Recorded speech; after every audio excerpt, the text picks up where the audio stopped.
I know we're not done because I know you have many, many questions. Yeah. And so let's get a little bit of light so we can see. What, Ruth? Yes. Copies of the slides available? I have a question. Are these just models for someone to Those- take out? They're not listed in the standard for the RCCICs yet. are they? I'm gonna No. let you.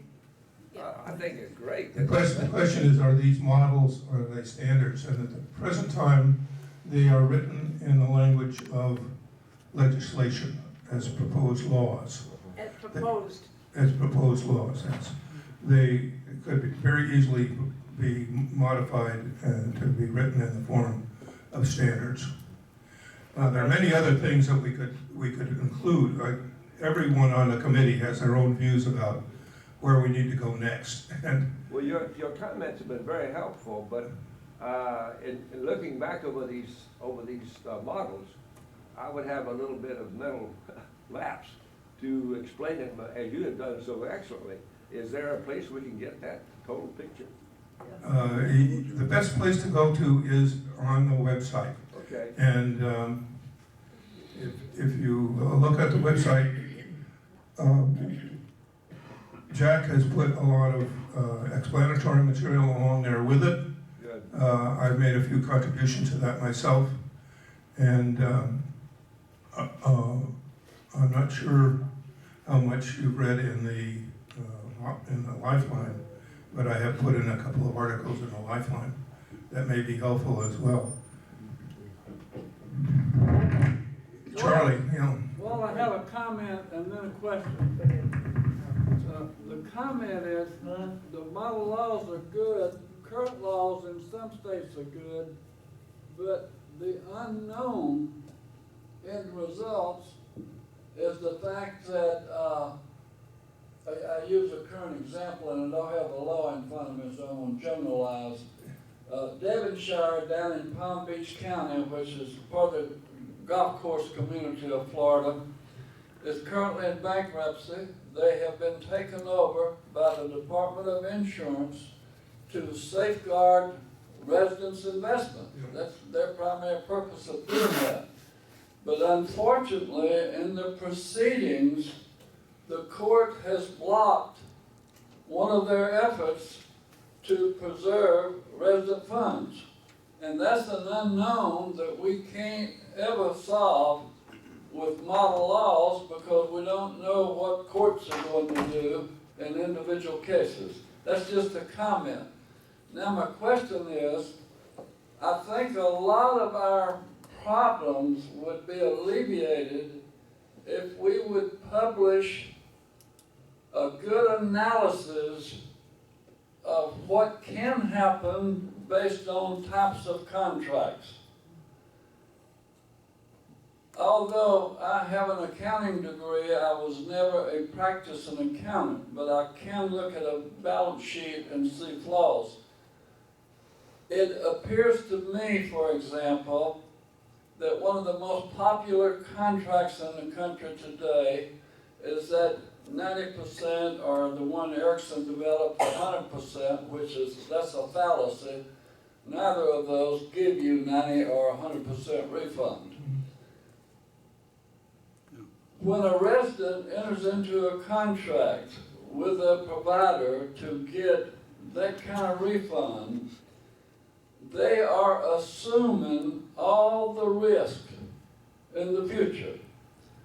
But when you buy in with a standard Class A non-refund life care contract, you're putting all the risk on management. And I would think some detailed analysis and maybe some of Jack's learned expertise in wordsmithing would help residents to understand what they were getting into with those various contracts and how much of a risk. And I hear all kind of gloom and doom now and how many millions residents have lost, and I can't find any documentation to support that.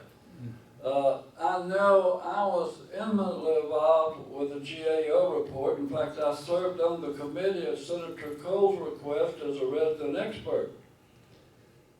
The gentleman from Pittsburgh appeared before the committee and talked about how they had lost $26 million.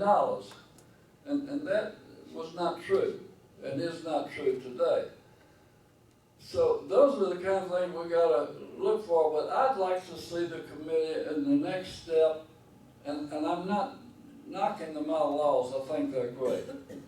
I think residents do a good job in Florida of continuing to improve our laws. We have a joint task force with the providers every year to take some actions on our regulations. But I'd like to see an analysis of contracts made available for residents prior to buying in. Thank you. That's a very good suggestion, and we will take it on, quite frankly. I tend to agree with your assumption and your conclusions. The university website, NACRA University website, has on it a number of consumer guides from various states and other organizations. And as far as I know, none of those guides address that issue at all.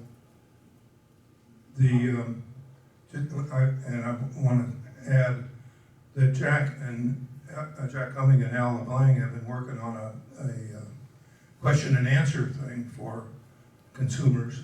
And I don't think that addresses it either, does it, Jack? No. The short answer is no, but I thought it might help to say a couple of things. You've heard talk about the National Association of Insurance Commissioners, which was formed in 1871 because it was recognized that insurance was technical in its nature and complicated to understand. And so the state legislatures asked that there be a way for regulators to come together in a national association. So the insurance commissioners of every state and jurisdiction are members of that, and the National Association of Insurance Commissioners develops model laws for the insurance industry, which are then enacted into law in every state and every jurisdiction. So the legislatures then, they can add to it, but typically those model laws are enacted verbatim. We would have liked to have had the National Association of Insurance Commissioners develop this set of laws with us because we need protection, but we're a mighty small group of people in the scheme of things, and they're busy with the Affordable Care Act right now, and so they're not able to.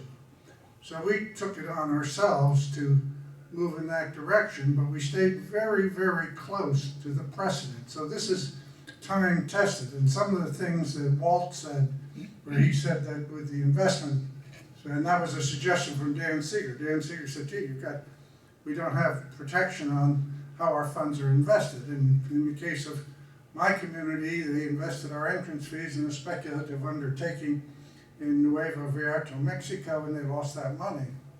So that is a problem for communities across the country. So we follow the insurance precedent. But the insurance industry keeps lobbying to try to have that liberalized. So that's the liberalizations that he talks about. It allows derivative contracts, that sort of thing, that might make Walt's, he's an old nuclear physicist, so he understands some of this stuff, and most people don't. And the fact of the matter is that most legislators don't. So once these things are fully vetted by the National Association of Insurance Commissioners, the legislators generally just go along with it because they want to have a healthy, well-regulated industry in their state.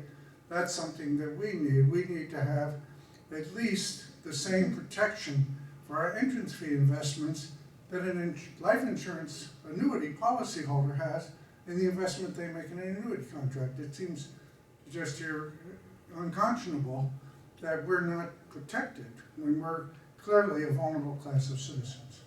Yep. Thanks, Chad. I'd also mention that this model CCRC financial guarantee law, which Jack put together, essentially provides an insurance policy for CCRCs to guarantee the value of your investment in that CCRC. And I think that's part and parcel of what he's just described. And with somebody in the back there. Walt, I'm not a nuclear physicist, but I am an old professional engineer who spent 10 years with Booz Allen and Hamilton, where I learned how to solve problems. And I must say that some of the things you've talked about have been very encouraging to me, because you're the first ones who I felt comfortable about working with on these issues. Charles Paul and I are both members in Florida of the Governor's Continuing Care Advisory Council. I'm now in my second 3-year term. During my first 3-year term, I wrote a paper to our Governor's Continuing Care Advisory Council about the difficult position that a member is in when he realizes how his entry fee is used when he enters a CCRC. I wrote about the problem he has in trying to get the situation improved, but not to discourage new residents from coming in. Because one of the things I learned with Booz Allen is you grow or you die. So during the second term, I wrote another paper to our members of our Governor's Continuing Care Advisory Council to form an association like what currently exists in every state in the nation for life and health care insurance policies. And Jack's talked a little bit about that. In both cases, our chair summarizes what the committee has done in a letter to the governor's office. In neither case did he even mention my letter in the first 3-year period, nor my letter in the second 3-year period. And I must say, I had a real go-around to get them to include in our minutes of our meeting last year the fact that the bankruptcy court at Devonshire had set aside $6.5 million for a return of funds to residents out of their pool of entry fees, while their liability was $35 million.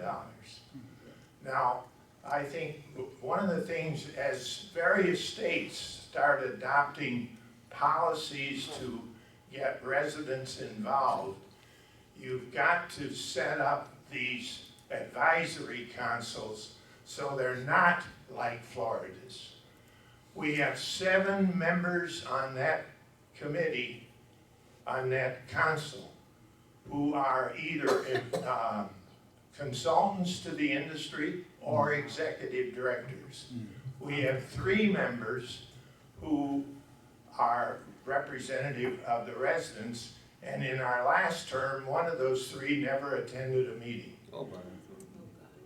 I could go on all day, but Yeah.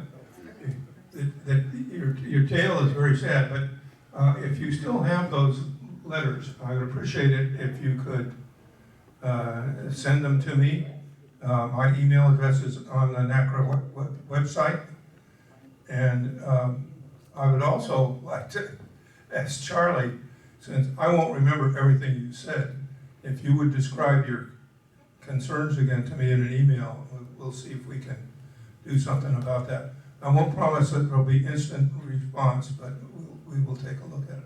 I'm asking my gopher to, if you would get the name and email or telephone numbers of the people who are asking questions, so we'll have your names. And so I know Charlie spoke, Jack spoke, there's somebody, Walter Hood.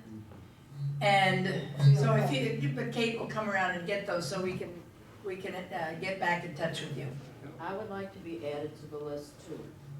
You have a question, these are the things that we're putting down here right now. Yeah. Are there any other questions? Where are these? Where are they now? Yeah, the model laws. Are they on the website?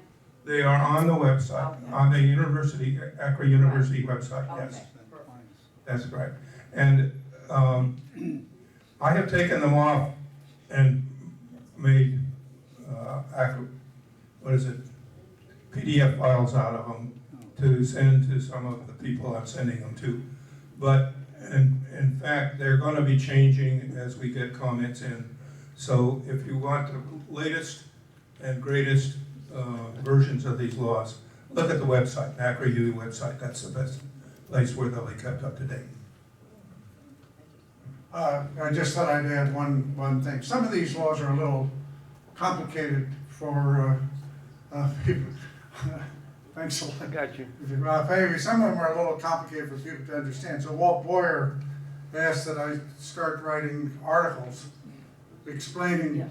the logic behind it in layperson's language, which is a little tricky. You know, in the insurance area, they have the same challenge. And finding time to do that has been difficult, but I've just taken two that were particularly, seemed to raise a lot of questions. One was this term non-forfeiture. Most people have never heard the term non-forfeiture. We've used the term non-forfeiture because that's the language that's used in the life and health, in the life and annuity insurance business.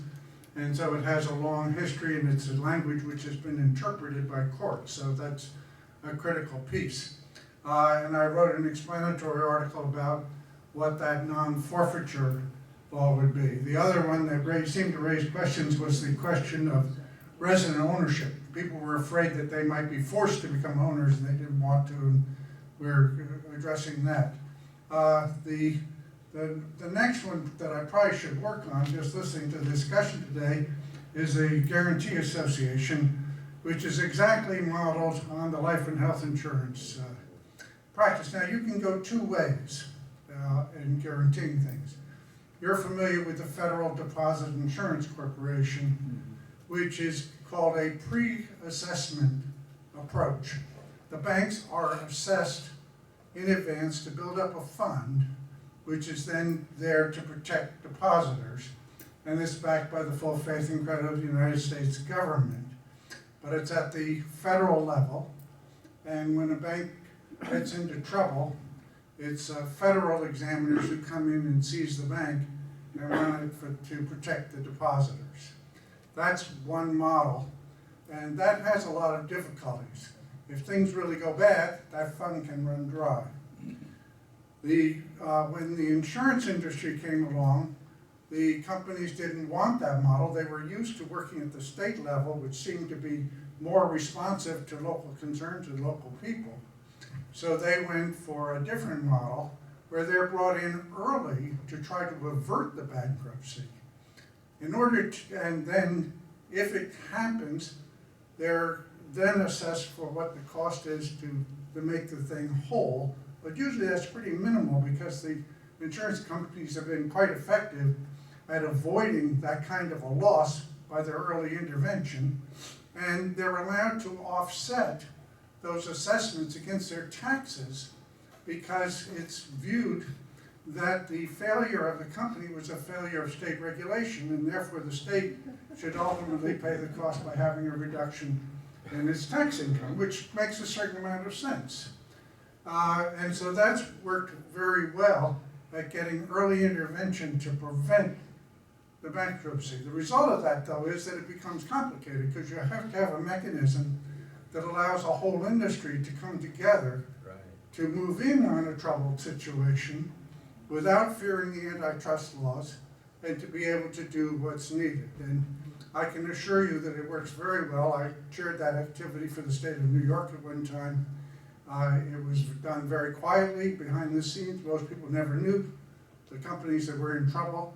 And in every case that I was ever involved with, we were able to avert the problem that Ron Herring experienced, for example, at the Glebe. So I think that could be a very promising thing. Thank you. Any other questions? Yes, Kate. Who was it that asked for the contract analysis? I'm looking for questioners. Oh, that was Charlie Falk. Where's Charlie? Charlie's right there, gentleman over there. There's Charlie. Yeah. Thank you. I was facing here. Are there any other questions? Please ask, because Walt has just been wonderful and been very, very thorough. So if you have any questions or concerns. Well, this PowerPoint that you're having on the screen, that's available to people? I gave extra copies, 4 extra copies. I have extra copies. I don't want a printout. I'm asking if it's available as just an attachment. If you attached send me an file. email, I will send you this PowerPoint presentation. My Okay. email is on, Change email. yeah. I can put the video up for you. Video, I don't want video. I want the PowerPoint. All right, I'll try to give you exactly That's what you want. possible. Yeah. If anyone would like a copy of this, please send me an email. My email address is on the NACRA website. And I will send you a copy of this presentation. Yes, Dan. Okay. A copy of the presentation will be attached to the minutes. Okay, Oh, good. thank you. All right, there are no, I wish the words were adequate to thank you, Walt, for the in-depth work that you're doing. And it just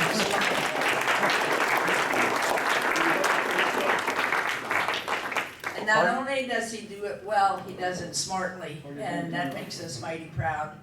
And, yes, Beth? Yeah, I just want to say this is a wonderful tool for recruiting members, because often when I've asked people to join NACRA, they say, why? What is in it for me? What do I get out of it? And I said, well, you get the lifeline. And they said, well, I can read that online, or I can pick it up on the counter. They didn't see any big thing, but when I talk about this and show them these models, they think, oh, this is something. And of course, NACRA U, I think, is just marvelous. But And use it. Absolutely, do it. And we have one little announcement here from our membership chair. This is a paid commercial message brought to you by your membership department. That department is consisting of me. Yeah. Let me ask, is there anyone in this room who wishes they were somewhere else during the last hour? I didn't see any nodding off or leaving for the back door. Let me ask a second question. How many of you have an attorney that you turn to for advice in your affairs? Would you raise your hand, please? A little higher. And the people, by the way, Catherine, the people that don't have an attorney, get your cards out and start passing them around. Thank you very much. I had the occasion with my wife because I've been very upset by NACRA. They make me think of things I haven't thought of. They make me review things I need to review that my wife's been on me to review, and I thought I'd call this attorney who did a presentation at our CCRC. And I said, I'd like to drop by and just show you our documents, and what will that cost me? She said, $350 for the first hour. Pretty common. How many of you have a financial advisor? Thank you very much. We have one. We need one. Most of our money is in an interest fee. There's a little left over where we buy breadcrumbs and water for meals. We have a very modest meal plan at our CCRC. That financial advisor for our portfolio charges a minimum of 1.5% of the total. Now let me ask you another thing. If we had to pay Jack Cummings to produce a website called NACRA U, how much do you think we'd be paying him? Thousands. We couldn't afford it. We couldn't afford it. How much would we pay Walt Boyer and the expertise he's brought to us? What I'm getting at, friends, is we have been trying to do NACRA on the cheap. This is like the church, you know. We've been trying to do it on the cheap. We need more people in this room.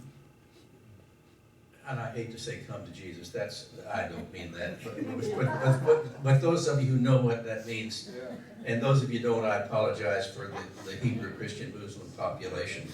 But we need to come to the reality that most of us need to be mindful of what we pay attorneys, what we pay financial advisors, what benefits we're getting from NACRA-U, from this, and convert, good word, convert Yeah. to a life membership, write the check for $150 as you leave, ushers will assist you. Yeah. Now, Amen. now we're gonna have a little time. Now, if you wanna come up and say any confession or kneel down here, I'll hear anything that you need to confess. I'll be right over here by the podium. And I'll be the first one to start. And you know, the thing that got my attention, I'm, for the last 3 years, in a Pacific Retirement Services community, which is a sister community of Rogue Valley Manor. You know what that means? You have to wake up and smell the coffee. You know what could have been possible if the Rogue Valley Resident Association that communicates now that we find that we're in the same boat with our resident association, do you know how much effort, time, sweat, tears could have been saved by just what was presented? Those residents spent $300,000 of resident money to get an attorney because that kind of approach was not known, available, and used by them. Let's move NACRA off the cheap. We're trying to do all this for a budget of $25,000 or $30,000 a year, which you know, and I know, and we know, and they know, is the cheap. I think I gotta move, she said. My time's up.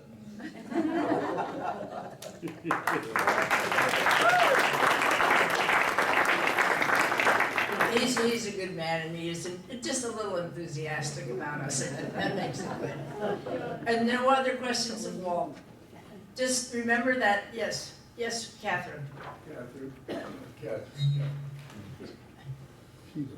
I have a couple of great follow-ups. I can't thank Jack enough for everything he does, and Walt, and really everybody in this room, because of course you contribute to my efforts at scholarship.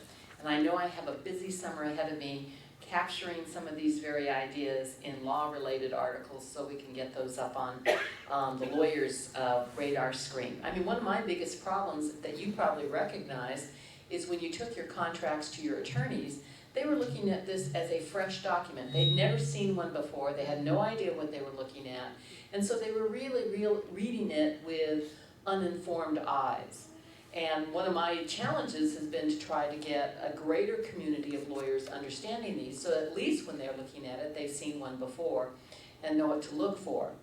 One suggestion for the NACRA-U, somehow I think we need to work on the website address so that when you Google it, it comes up quickly. Your NACRA website comes up, but the NACRA-U is harder to find. And so, for example, I don't think the people at Rogue Valley Manor, at least their attorneys, knew about it, even though I had told them about NACRA itself. And I hadn't mentioned NACRA-U. So some of that is just the computer logic that I don't know anything about, that we could probably adjust slightly and make it much more Google friendly, because that's how most of us find something if you're just wandering around searching for it. On that same point, let me give you 2 websites that might also be helpful, and one of them is probably already on NACRA-U, I would be confident to think. It is the Rogue Valley Manor's website where all of their historical documents are collected, and it's a little hard to find as well. But the easy way to find it is RVM, Rogue Valley Manor, Close Reach, one word, CLOSEREACH, closereach.com. When you go there, that's their general website. If you scroll down on it, it will get you to the RVM PRS dispute page. That is a long page of sites, excellent. You can sign up. Repeat that again. Sure, RVM dot closereach, one word, .com. It's the next thing that you said very rapidly. Oh, when you get there, when you get to that page, then scroll down on it, and there, scroll down, just go down to the bottom of the page, and there is a link for the RVM PRS dispute. An internal link in the document, and that will take you to the really valuable page. M or N, Mike or Nan? Did you say M or Mike. N in that Mary. RV? Yeah. M is in Mary, Mary, okay. right, RVM is in Mary. And they've actually made theirs somewhat hard to reach by design. They didn't want prospective residents to find it too quickly, quite frankly. And so they want people to already know about the facility before they jump to that website. So there's a reason for that, an appropriate reason. The second one is from the California program that we did 2 weeks ago, again with Jack Cummings' help. That now is available online. It just came up yesterday. All right. Yes, so we can We've link to been waiting that. for that. Yes, and it's a series of short YouTube videos, and a nice description of how to get to them. And that website address is IAJ Programs, all one word, IAJ Programs, the word programs with an S at the end, .com. And that is a website run by McGeorge Law School and has a link in there for continuing care. And then when you go to that page, you can look at any of the programs. One of the key parts of that program is Shannon Armstrong's description of the Rogue Valley Manor suit. And so she gives about a 40-minute history of that case. She talks at high speed because she had such short time, but it's a very, very good history. Catherine, may we link to that from NACRA U? I think you can link to their website, but I don't think you can capture the videos, and probably should not capture the videos on your website. What would be very good, there are YouTube videos, so anybody can see them. What would be very good is if you comment on them on the McGeorge website, that IAJprograms.com website, or send them positive responses, because I could certainly see them someday being a sponsor for a national program if you would like to sometime. And, you know, that might be an alternative location for one of your national NACRA meetings. Wonderful. Did you have another announcement that you wanted to make while you're, and it had to do with the meeting in California? That was it? Oh, that was it? Yep, that's it. Any questions of Catherine? Yes. Gail?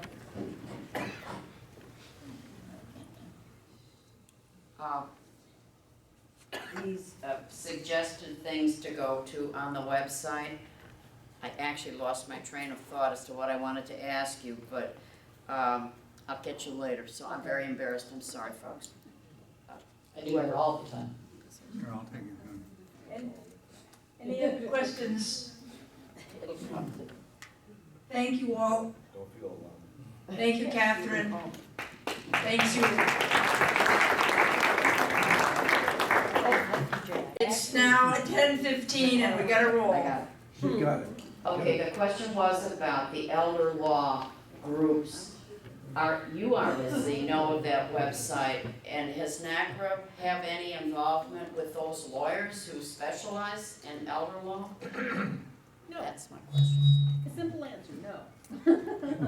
They should, but they don't. Well, Google that too. As I say, I've not used it, but I've got it bookmarked in case I have to get, nasty with my continuing care retirement community. I mean, one of the plain fact of the matter is that the speakers of the California program about the Oregon suit, and also about another California suit that occurred a few years ago in the San Francisco area. And it was a suit that was very quiet. It was not publicized at all. And it was very similar issues to the Oregon suit, very, very similar issues about accounting among different units within a connected series of CCRCs.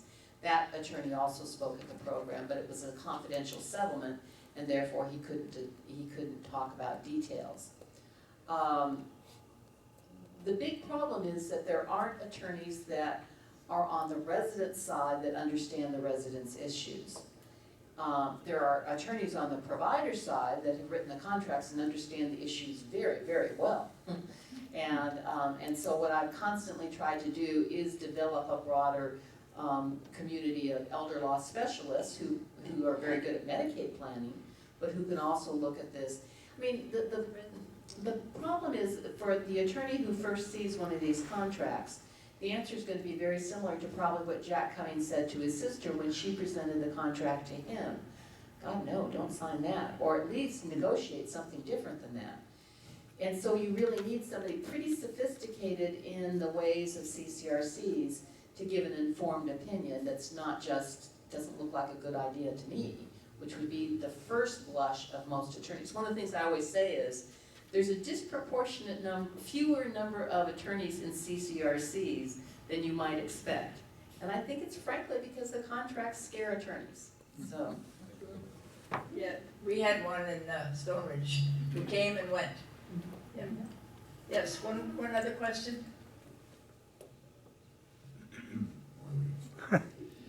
I would like you to know that we have a state association president who is a member of the Elder Law Association, and we had an article by him in a recent issue of Lifeline. His name is Peter Straub, and we'll want to keep that in mind as we start dealing with some of these issues. Okay, yeah. Go ahead. And he's from Virginia. What's his community? Green Spring, is it? Green Spring? Green Spring. Not that it makes Yes, a difference. Green Spring. Green Spring.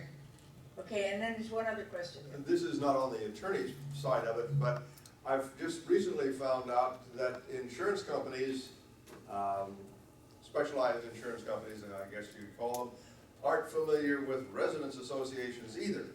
Our residents association's financial advisory committee suggested that we consider bonding of the treasurer and assistant treasurer and a liability policy for the board. So I got the attorney that deals with the estates in general and talked to not the insurance agent, and he has submitted that to 2 different insurance companies. Both of them have come back and said, can you give us a little bit more information? We don't know anything about residents associations, and therefore we don't know how to rate them for an insurance policy. I have provided them with copies of our charters, our bylaws, and our policies and procedures, so they get a little bit of idea about that. But I never dreamed that an insurance company would know anything about residents associations. Tell them about the vacation time. Oh, yeah, one of the questions they asked is, do you require your treasurer to take a week's vacation every year? No. They wanted to know how many overseas locations we have, and so on and so forth. So it's a different ballgame. This kind of shows you how bad communications among residents can be. Dick and I live in the same community, and I could put him in contact with an insurance company in just a few minutes that's well versed in writing these kind of contracts and are readily available to do that and have detailed knowledge about Residents Association because the Florida Life Care Residents Board is insured by them. So, you know, one of our weaknesses is we don't talk to each other, I guess.